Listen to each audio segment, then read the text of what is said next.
Hi, good evening, everybody.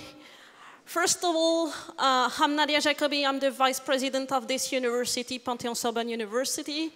And first of all, I would like to thank you all for joining us, for coming here, and also to apologize to the others who couldn't join because we were fully booked very quickly, actually, when we launched the invitation.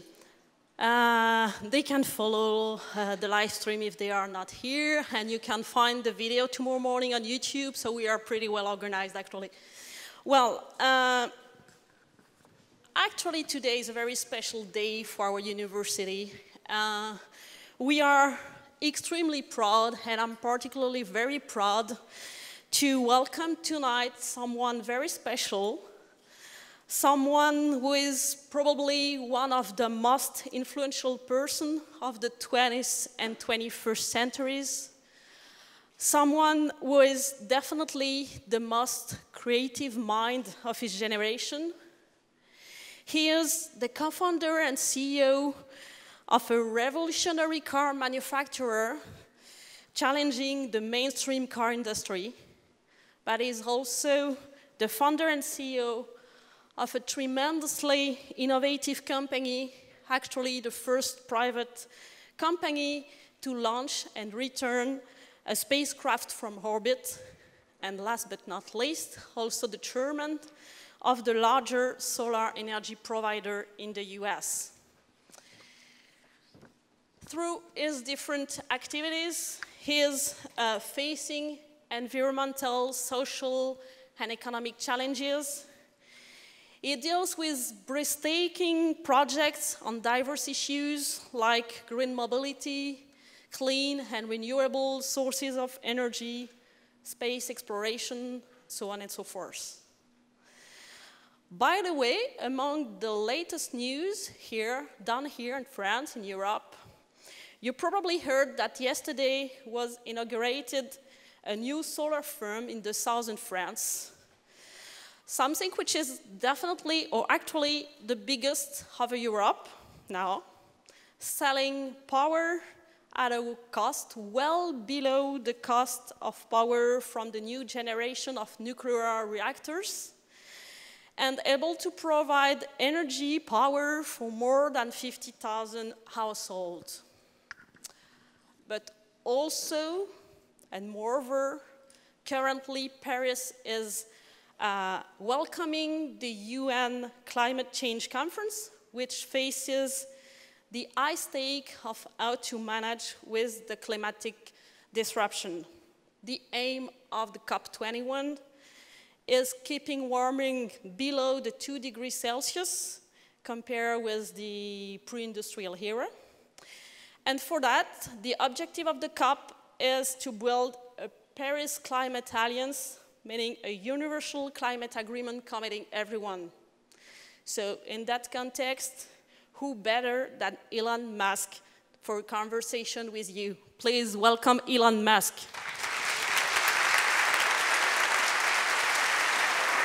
All right, thank you. All right.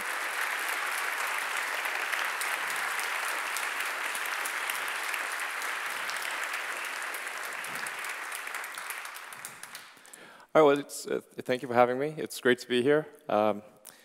Paris is one of my favorite places in the world, and it's actually on the first trip that I went out of South Africa, Paris, that was where I went when I was a little kid. Well, my parents brought me when I was like 6 years old, so I've loved Paris ever since. So thank you for having me. What I'm going to talk about today is just, in general terms, what is needed to address the climate crisis. And this is the thing that if we do, what actions can we take that will accelerate the transition out of the fossil fuel era? So where we are today is, let's see if this thing's working, maybe not. Okay. All right. We have the present era, where we have the carbon cycle. And my apologies if some of you already know all about this, but I think some of these things are maybe not as obvious as they may seem. So there's a certain amount of carbon that is circulating through the environment. So it's going into the air, being absorbed by and then getting absorbed by plants and animals, and then getting back into the air. And this carbon is just circulating on the surface. And this is fine, and it's been doing that for millions, hundreds of millions of years. The thing that's changed is that we've added something to the mix. So this is what I would call the sort of the turd in the punch bowl. So we added all this extra carbon to the carbon cycle, and the net result is that the carbon in the ocean's atmosphere is growing over time. It's much more than can be absorbed by the ecosystem. It's really quite simple. We're taking billions of tons of carbon that's been buried for hundreds of millions of years and is not part of the carbon cycle, taking it from deep underground and adding it to the carbon cycle. The result is that a steady increase in the carbon in the atmosphere and in the oceans, which doesn't look like much if you look at it on this chart, but when looked at in the context of history, it actually looks like this. So the carbon parts per million has really been bouncing around the 300 level for around 10 million years. And then in the last few hundred years, it went into a vertical climb. This is the essence of the problem. This is very unusual and a very, very extreme threat, as you can see from this rate of growth. Then this is accompanied by a temperature increase, as one would expect. And this temperature increase, if people talk about 2 degrees or 3 degrees, it's important to appreciate just how sensitive the climate actually is to temperature. And it's important to look at it in terms of absolute temperature, not in degrees Celsius relative to 0. We need to say, what is the temperature change relative to absolute 0? That's how the universe thinks about temperature. It's how physics thinks about temperature. It's relative to absolute 0. So for small changes result in huge effects. So New York City under ice would be -5 degrees. New York City underwater would be +5 degrees. But looked at as a percentage relative to absolute 0, it's only a ±2% change. So the sensitivity of the climate is extremely, extremely high. We've amplified this sensitivity by building our cities right on the coastline, and most people live very close to the ocean. There are some countries, of course, that are very low-lying and would be completely underwater in a climate crisis. So we've essentially designed civilization to be super sensitive to climate change. And the important thing to appreciate is that we are going to exit the fossil fuels era. So it is inevitable that we will exit the fossil fuels era because at a certain point we will simply run out of carbon to mine and burn. So the question is really, when do we exit the era, not if. The goal is to exit the era as quickly as possible. That means we need to move from the old goal, with the pre-industrial goal, which was to move from chopping down forests and killing lots of whales. The old goal was to move from chopping wood and killing whales to fossil fuels, which actually, in that context, was a good thing. But the new goal is to move to a sustainable energy future.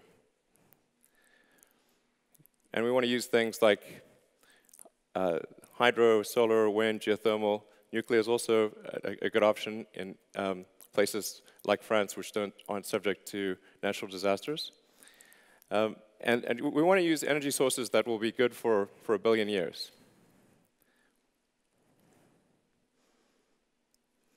So how do we accelerate this transition away from fossil fuels to a sustainable era? And what happens if we don't? So if we wait, and if we delay the change, the best case is simply delaying that inevitable transition to sustainable energy. So this is the best case if we don't take action now. At the risk of being repetitive, there's going to be no choice in the long term to move to sustainable energy. It's tautological. We have to have sustainable energy or we'll simply run out of the other one. So the only thing we gain by slowing down the transition is just slowing it down. It doesn't make it not occur, it just slows it down. The worst case, however, is more displacement and destruction than all the wars in history combined. Okay, these are the best worst case scenarios. So then we have about 3% of scientists that believe in the best case, about 97% that believe in the worst case. This is why I call it the dumbest experiment in history ever. Like, why would you do this? So the reason that the transition is delayed or is happening slowly is because there is a hidden subsidy on all carbon-producing activity. In a healthy market, if you have, say, 10 euros of benefit and 4 euros of harm to society, the profit would be 6 euros. This sort of makes obvious sense. This is where the incentives are aligned with a good future. This is not the case today. But if you have the incentives aligned, then the forcing function towards a good future, towards a sustainable energy future, will be powerful. In an unhealthy market, you have your 10 euros of benefit, you have your 4 euros, but the 4 euros isn't taxed. So you have an untaxed negative externality. This is basically economics 101. So you have basically unreasonable profit and a forcing function to do carbon-emitting activity, because this cost to society is not being paid. The net result is 35 gigatons of carbon per year into the atmosphere. So this is analogous to not paying for garbage collection. And it's not as though we should say, in the case of garbage, have a garbage-free society. It's very difficult to have a garbage-free society. But it's just important that people pay for the garbage collection. So we need to go from having an untaxed negative externality, which is effectively a hidden carbon subsidy of enormous size, $5.3 trillion a year, according to the IMF, every year. We need to move away from this and have a carbon tax. So, but this is being fought quite hard by the carbon producers, and they're using tactics that are very similar to what the cigarette industry or the tobacco industry used for many years. They would take the approach of even though the overwhelming scientific consensus was that smoking cigarettes was bad for you, they would find a few scientists that would disagree, and then they would say, look, scientists disagree. So that's essentially how they would try to trick the public into thinking that smoking is not that bad. The solution, obviously, is to remove the subsidy. So that means we need to have a carbon tax, and to make it sort of something which is neither a left nor a right issue, we should make it probably a revenue-neutral carbon tax. So this would be a case of increasing taxes on carbon, but then reducing taxes in other places. So maybe there would be a reduction in sales tax or VAT, and an increase in carbon tax, so that only those using high levels of carbon would pay an increased tax. And moreover, in order to give industry time to react, this could be a phased-in approach, so that maybe it takes 5 years before the carbon taxes are very high. So that means that only companies that don't take action today will suffer in 5 years.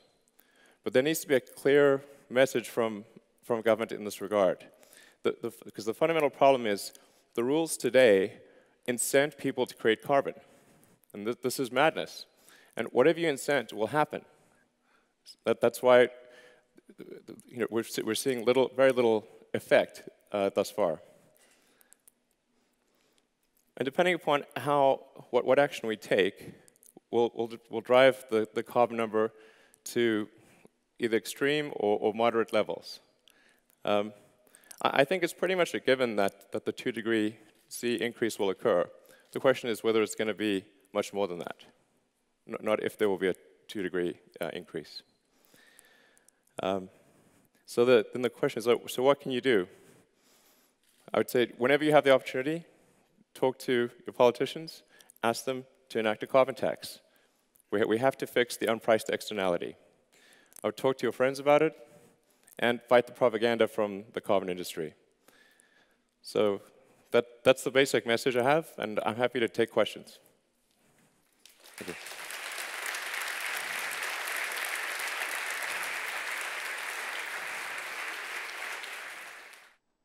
So we have some mics in the audience being passed around. Do you want to raise your hand and we'll give you a mic? Hi, sir. I'm Juan Manuel Paz from the Master of Innovation and Technology Management. And my question is, what do you say to those who think there are more important concerns right now than climate change and global warming? Sure. I mean, there's definitely, there are many important issues in the world. This is not the only important issue, but it is, I think, the thing that will have the biggest negative effect on humanity if we do not address it. I mean, based on the projections that we're seeing right now, these are like, I'd say, arguably best case projections. We're going to see significant rises in temperature and sea level. The net result is, if we don't take action, we could see, anywhere from 5 to 10%, maybe more, of the land mass absorbed by water, which is maybe not, doesn't sound like that much, but about a third of humanity lives right on the coastline or in low-lying countries. So we'd be talking about maybe 2 billion people being displaced, and their homes being destroyed and their countries being gone. So I think we should take action.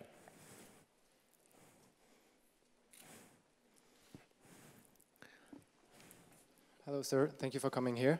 My question is, I'm a PhD student in marketing, and what I study is what motivates people to participate in challenges. Now, you have created a company which creates challenges, which brought a rocket to moon and back, if I'm not wrong. My question would be, do you think a challenge, maybe not moon and back, right? Yeah, not quite. Space yeah. and back. We're getting there. Getting there. My question to you would be, do you think that incentives, which is the biggest incentive to use, monetary incentives, are the best possible incentive to get people to participate and solve the world's biggest problems? Or do you think people can do it in order to just help everyone on the planet and make it better? So is money the only way to ask people to get in and solve challenges, or do you have other ways to actually motivate people to participate? I think there's definitely a philanthropic element, and there's, I think in general people want to do the right thing and they want to do what's good. The issue we have right now is that the rules fundamentally favor the bad outcome. So when you're fighting for the good outcome and it's an uphill battle, it's just slower. So with respect to climate change, it's just critical that the government, and the government is the setter of rules. The government decides what rules companies will play by. And if we currently have a system which massively incents bad behavior. So even if most people don't do the bad behavior, some people will still do the bad behavior. Yeah, I mean, money and prices are basically just an information mechanism. They're just basically, they tell you that I mean, money's mostly an information mechanism for labor allocation, and for and sort of tells companies what to do. So it's just critical. This is why it's so critical that action be taken at a government level, because the government is the one, they're setting the rules of the game, and it's just crazy to have the rules of the game favor a bad outcome. The question up top there. There's a question here. Hi, Elon Musk. My name is Michel. I'm an undergrad in economics here at Paris-Sorbonne, Panthéon-Sorbonne, my question is, there are some new studies on removing carbon dioxide from the atmosphere and burying deep in the ocean. Do you think it's a sustainable solution, and why? Thank you. You know, I'm not aware of any carbon sequestration or carbon storage system that works and works economically. And I definitely wouldn't want to store the carbon in the ocean because of possible acidification. You know, as the CO2 levels rise in the atmosphere, some of that is absorbed into the ocean and becomes carbonic acid. And a lot of the shellfish in particular are super sensitive to changes in pH level. So I would definitely err against trying to store it in the ocean. There potentially you could try to store some of it in giant underground caverns, but the sheer quantity we're talking about, I don't think can be stored anywhere. There's just nowhere to store it. Yeah. Question up front. Hello, sir. I'm studying management at Parion. And I would know, how long do Tesla Motors intend to use lithium batteries, knowing that it is not a limited resource? Well, actually, I think so lithium, in terms of energy storage, lithium I think is definitely the future and will be for a long time. There's actually not a shortage of lithium on Earth. So lithium is number 3 on the periodic table. It's actually extremely common. Any salty water has lithium. So there definitely won't be a lithium constraint on energy storage for batteries. So I feel pretty confident that one could make enough batteries to store all the energy that the world needs with the current resources that are available. Yeah.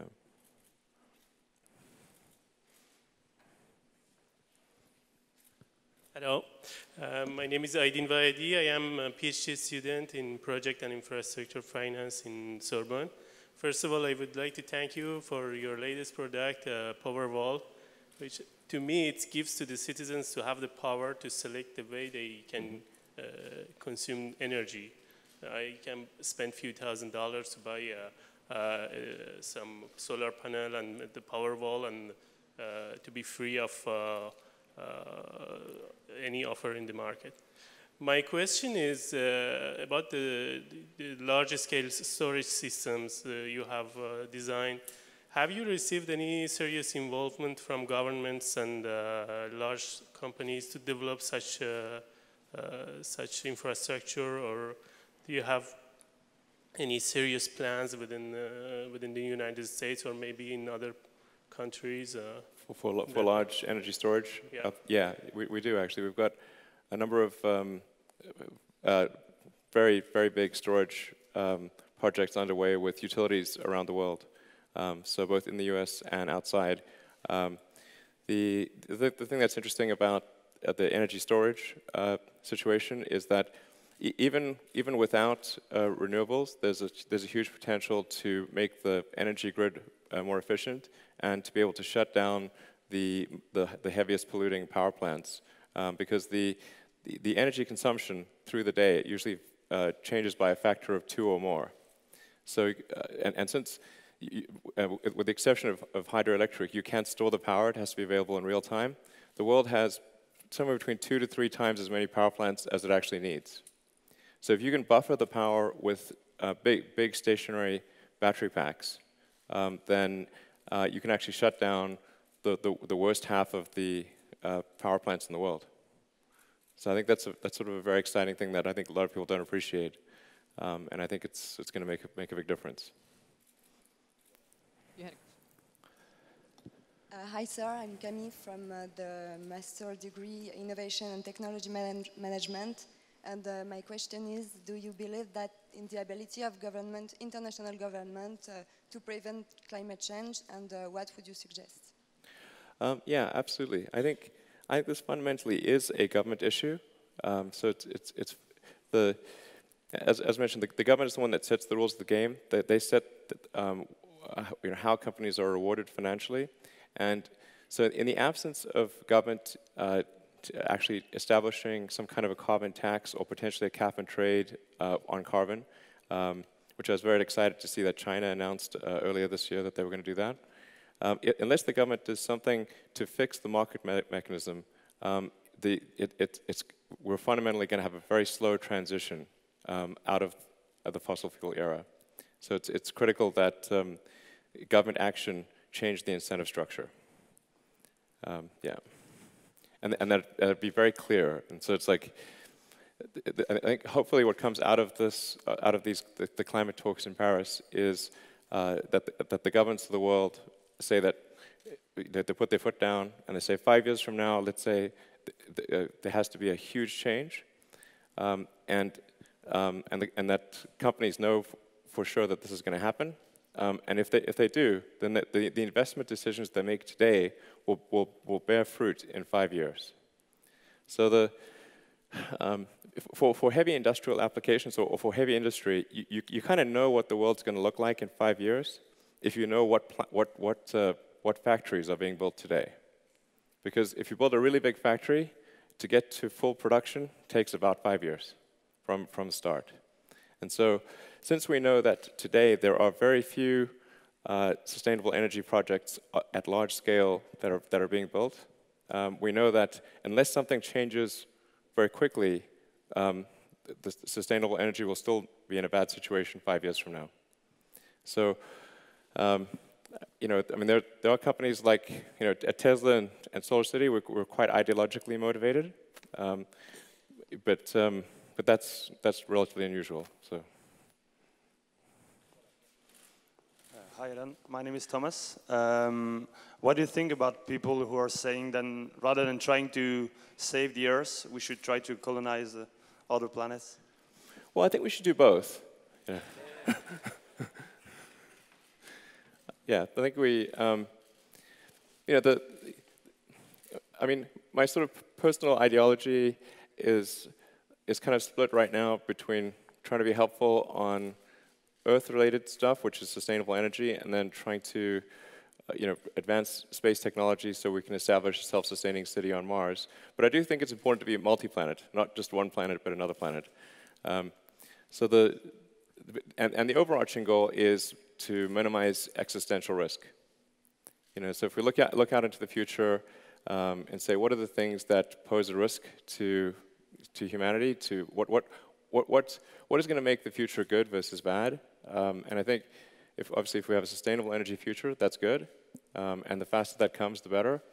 And then if we're a multi-planet species, that gives us much more resilience against an extinction event. And also would be a really great and fun adventure. Hi. My name is Joeda, and I wanted to know, in your opinion, what would the future will look like in terms of energy sources, and how soon could we use nuclear fusion efficiently? Thank you. Sure. Well, the thing to appreciate about the sort of installed industrial base is that it's really enormous. Like the number of petrol and diesel cars on the road and trucks is about 2 billion. You know, there are sort of hundreds of thousands of power plants using fossil fuels. So even if today we went super hard in the direction of renewables, it would still take a long time. So I think before we see significant change, it's probably 10 or 20 years. And there's a lot that can happen in 10 or 20 years, of course. So the faster we can bring that date forward, the better.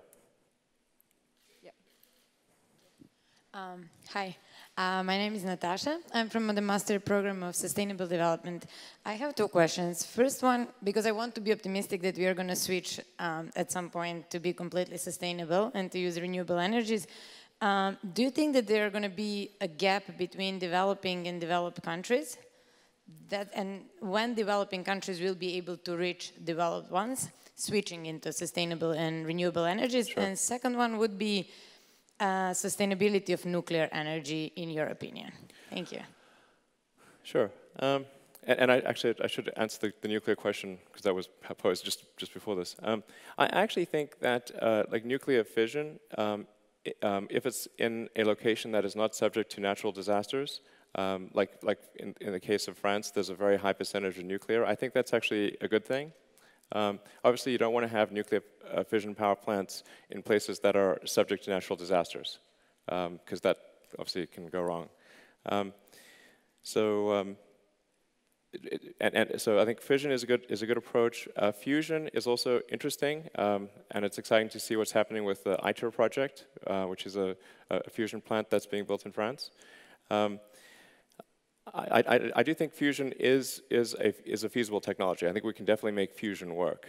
But it is kind of a far off technology. So to make fusion at the power plant level work is probably, I don't know, 30 years away, and a lot of effort. So that's why in at least for now, and I think maybe even in the long term, I'm a proponent of using the big fusion power plant in the sky called the sun. So that the sun is a giant fusion explosion, and it shows up every day. And if we have photovoltaics, solar panels, we can capture that fusion energy. It also needs to be stored in batteries so we can use it at night. And then we want to have high power lines to transfer solar energy from one place to another. So, but the important thing to appreciate is, like, if let's say the only thing we had was solar energy, that was the only power source, if you just took a small section of Spain, you could power all of Europe. It's a very small amount of area that's actually needed to generate the electricity we need to power civilization. Or in the case of the US, like a little corner of Nevada or Utah, power the entire United States. So. Good evening. You do have a very impressive and stimulating career. You succeeded in business while staying true to yourself and beliefs. So I would like to know what advice you would give to a young entrepreneur who is aware of climate change issues, and maybe what was the best and the worst advice you were given about that. Thank you. Okay. Well, I think if somebody wants to do something entrepreneurial in energy, I mean, either you want to start a company or you want to join a company that's doing something sustainable, and it could be, there's obviously wind, solar, and the geothermal. There's tidal power. So I would just say look at companies that are trying to do sustainable energy and decide if you want to join them or if you want to start one. I generally wouldn't, starting companies in either the automotive arena or the energy arena is quite a tricky business. I mean, when we first started Tesla and Solar City, we thought they would fail. We thought, Tesla in particular, we thought probably we've maybe 10% chance of success. So it's particularly cars. It's hard to stay alive as a car company, honestly. It must be one of the worst risk-adjusted returns. Yeah. Hi, my name is Benjamin, and I was wondering, what do you wish for in terms of international rules and politics to facilitate the implementation of your Powerwall battery? Well, it's really what I've been saying here is that the governments of the world need to price the externality. They need to put a proper price on carbon, and then automatically the right behavior will occur. So this is, by putting a price on carbon, we're essentially fixing a pricing error in the market system. So, I mean, most of the times when governments intervene in markets, it usually increases the pricing error. But when the pricing error is a huge tragedy of the commons issue like we have with carbon capacity, it's critical that the government put a price on it, because you just can't go wrong and any price you put on it will be more right than close to zero, which it is right now. So this is by far the most important thing if we want to accelerate the transition to sustainable energy. There are other less effective ways by providing incentives and subsidies to, say, electric cars or solar. That is sometimes a more politically expedient way to do it, but the best way is just to directly fix the pricing error by taxing carbon. and this is, like, if you ask most economists, they would say the same thing. So this is sort of well known, and obviously in the economics world.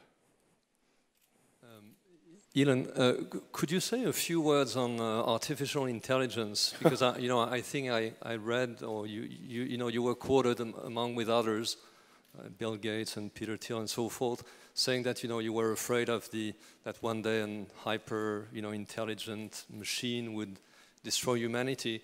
And are you investing a lot into artificial intelligence because are we wasting a lot of energy because we're using we're not being smart, or we're not having smart objects and so forth? And how do you reconcile the two if there's a long-term major risk for us? Yeah, I mean, I definitely want to stay on the sustainable energy topic, because it's easy to get derailed on too many other things. But yeah, I mean, I just think we should be cautious about the advent of AI, and a lot of the people that I know that are developing AI are too convinced that the only outcome is good, and we need to consider potentially less good outcomes, and to be careful and really to monitor what's happening and make sure the public is aware of what's happening. I'm Gabriel Rondon from, I studied innovation here in Sorbonne. I have a question about fundraising, specifically about the fundraising process regarding what Tesla does. What is the most difficult thing to raise funds in the beginning, not now, because now you have a well-developed project and the worldwide knows you and knows Tesla also, but in the beginning about the industry that you are working, about this kind of energy, what is the most difficult thing to find investors and also to convince investors and keep what you thought in the beginning throughout the development of the company? Sure. Well, in the beginning, in the beginning of Tesla and SolarCity, I mean, I thought the probability of success was so low that I provided all of the money. So all of the money just came from me personally, because I didn't want to ask people, other investors, for money if I thought we were going to die, because I thought we would. So so I invested entirely the money that I got from PayPal. All of that got invested into Tesla, SolarCity, and SpaceX, and even then we only narrowly survived. So in 2008 for Tesla, we actually closed the financing round on Christmas Eve, 2008. It was the last hour of the last day that it was possible, this is one of the tricky things with something like a car company. It's like there are good times and bad times, and when the economy goes south, then that's when things get really tricky for a manufacturing company. Yeah, I mean, in the U.S., for example, like the only two car companies that haven't gone bankrupt in history are Ford and Tesla. That's it. Everybody else is bankrupt or went bankrupt at some point. General Motors, Chrysler, and others. So I think we just made it by the skin of our teeth. These days, the last few years, it's really, I'd say, the last 2 years is when Tesla's achieved a level where it's not facing imminent death. I mean, even as recently as early 2013, we were operating with maybe 1 to 2 weeks of money. Hi, my name is Pascal, and I would like to ask you, don't you think that we need a deeper reflection about our dynamic of society? Because all the solutions that you're talking about is about efficiency, but don't you think that we need to think differently and consume less? Because right now our dynamic is about confronting problems and going always in the same direction and trying to find the technological innovation to save us. Yeah, I mean, I do think we should be watch our consumption. We shouldn't be wasteful, but even if we are really conservative in our use of energy, and are very effective with recycling and all sorts of things, that delays the need to move to a sustainable future, but it doesn't eliminate it. Like if we don't have sustainable energy generation, that there's no way that we can conserve our way to a good future. We have to fundamentally make sustainable energy available. I mean, on the plus side, there's actually an enormous amount of sustainable energy. I mean, the energy from the sun per square kilometer is a gigawatt. So if you just had a 1 kilometer by 1 kilometer array of solar panels, it would be generating, well, it would be receiving a gigawatt of solar energy. Then at a 20% efficiency, you'd be generating 200 megawatts. So we can actually generate way more energy, like probably, I don't know, 100 times more energy than we actually need to operate civilization just with solar panels. So we just need to fix the incentive structure of the world to make sure that companies are incented towards sustainable versus unsustainable technology. This is fundamentally the problem. Hello, my name is Lily, and I'm a PhD physics student at Yale University, but I graduated here. So I have 3 questions. So the first one is sort of political, because you mentioned it. You said that scientists, sometimes they diverge, they have different opinions, and it's Always. probably... Yes. On anything. Yeah, and that's also probably because sometimes they are financed by different corporations. Sure. And so you said that we should stop the propaganda, we should try to ask the politicians to set the rules so that we will go in a better direction, you know, not climate, you know, global warming. So that probably goes against the interest of oil companies, but as well probably sure. the governments themselves when they have a financial interest. So I was thinking perhaps your own, I mean, perhaps we could have lobbyists ourselves, so that would be perhaps an efficient way to have those rules put right. into you know, so these rules, the carbon tax would be applied. Yep. So that's my first question.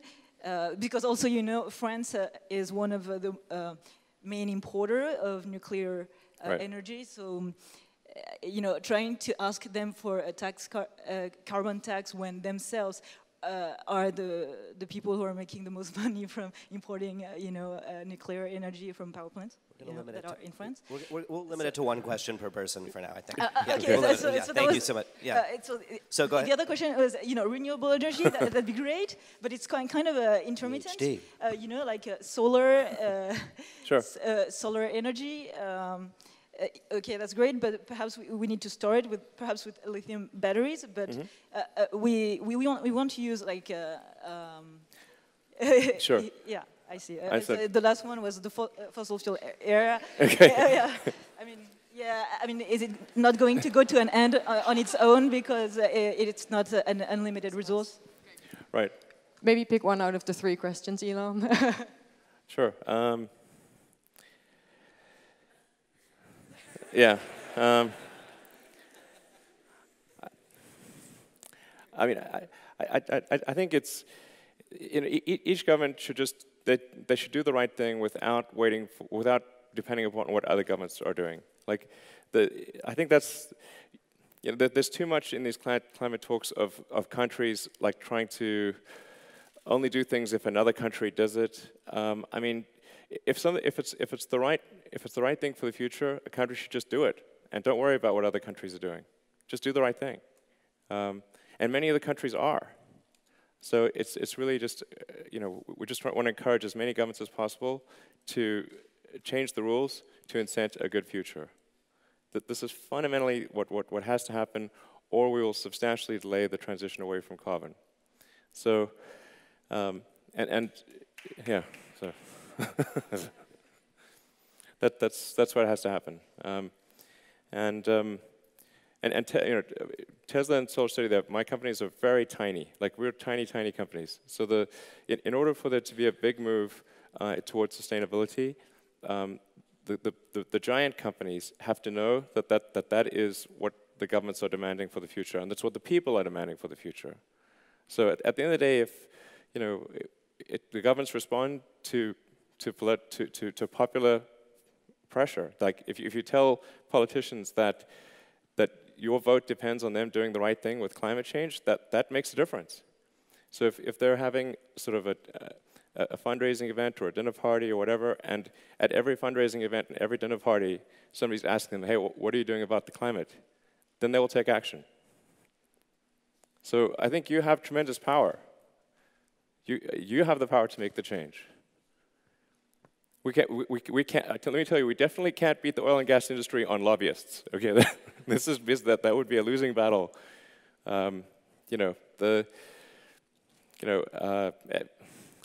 makes more profit in a year than the value of the entire solar industry in the United States. So it's like, if you take every solar company in the United States, it's less than Exxon's profit in 1 year.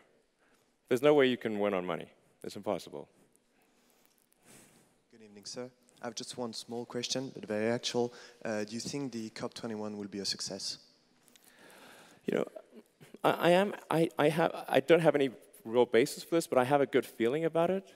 I do have a good feeling about it. So I think, well, it's going to be degrees of success. So it's sort of like for example, like the Copenhagen was terrible. Like nothing came out of Copenhagen, the Copenhagen climate talks. I mean, it was basically, I think there was a net increase in global warming as a result of that one, unfortunately. In the case of the Paris talks, I think there will be some positive movement, and it's a question of what degree. And I think we need to send a clear message to the negotiating teams and to the politicians that this time there needs to be significant change. This time, something needs to happen. There's a question all the way up on the top. Hello, and thank you for coming. My name is Maria, and I'm a student of international relations here. My question to you is this. We know that climate is a global, a common good. So how do we get countries with economies relying heavily on fossil fuels on board with climate change? Which, how do we get those who have the most to lose on board? Thank you. I think we just need to turn that argument around and say, like, look, this is a common good, and if countries don't take action, that they all will share in a bad future. So that everyone needs to take action and care about what the future is going to hold, and lead by example. So even countries that are quite dependent on fossil fuels, if they just change their tax structure, they can move away from that in a way that's not super disruptive to the economy. It's really just a question of collecting like the same amount of taxes, but weighted towards things that people believe are most likely to be bad instead of things that are most likely to be good. And we do this already in our tax code. We tax alcohol and cigarettes much more than we tax fruits and vegetables. It's just sort of the sensible thing to do. And nobody, you don't hear, countries saying, well, we make lots of fruit, we make lots of fruits and vegetables, so like we want low taxes, or we make lots of alcohol and tobacco, and we want lower taxes. Like that's a silly debate. It's gone. And I think the same thing applies to carbon emissions. Just adjust the tax code, and the right thing will happen over time. And if it's graduated over time, and it starts off small and becomes significant in the future, then even if you're heavily dependent on carbon today, that message of seeing what's going to happen in the future will have a huge impact on the way that any given country's economy works. So they will then become not dependent on carbon because of the incentive structure. So I really don't think they have anything to lose here. And anything to lose by taking action, and a lot to lose by not taking action. We have time for maybe 2 or 3 more questions, so there's one right here. Hi, my question is about batteries. So electric batteries today, especially lithium-ion, have a significant carbon footprint and potential impacts on both the environment and our health. And the environmental impact moves away from consumables and to how we produce and how we store the waste that comes from it.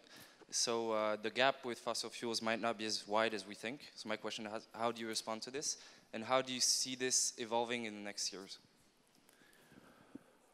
So I'm not sure I totally understand that question. Could you say that again? Yeah. Basically, the impact on the environment of today our ways of electrical batteries, lithium-ion, the production of lithium-ion batteries, and how do you equate this with fossil fuel and its impact, as it's more about the production and how we use the waste and how we store the waste.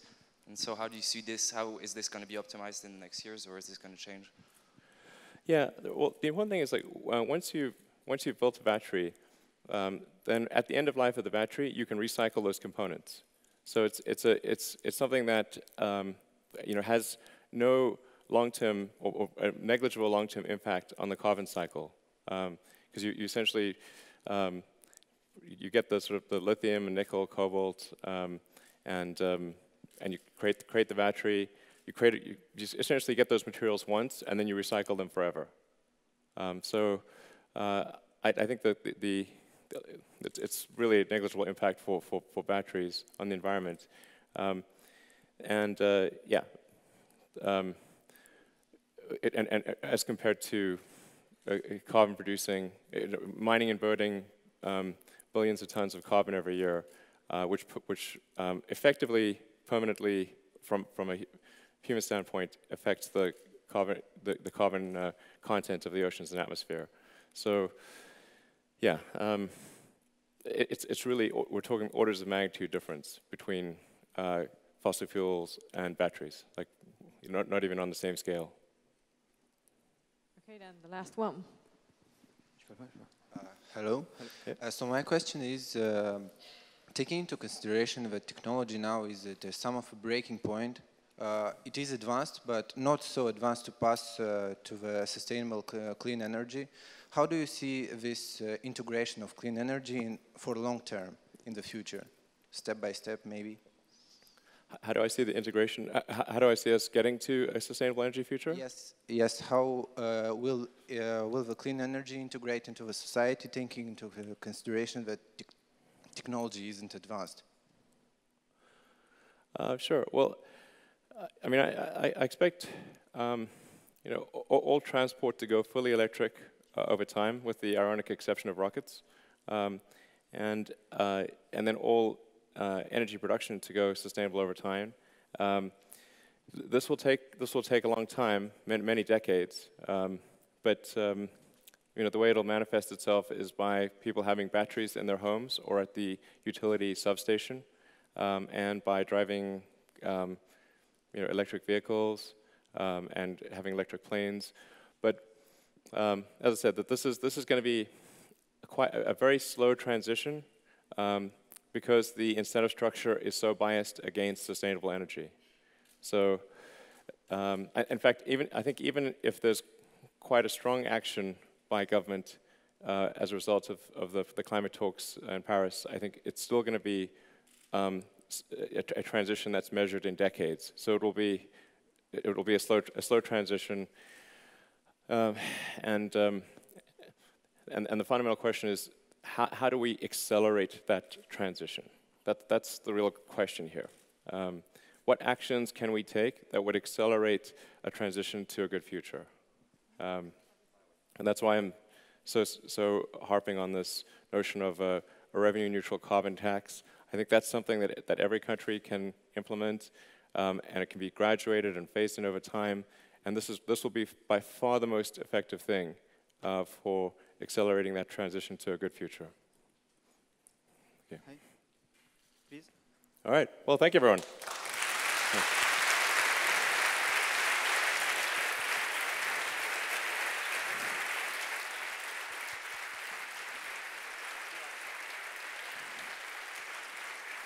All right. All right.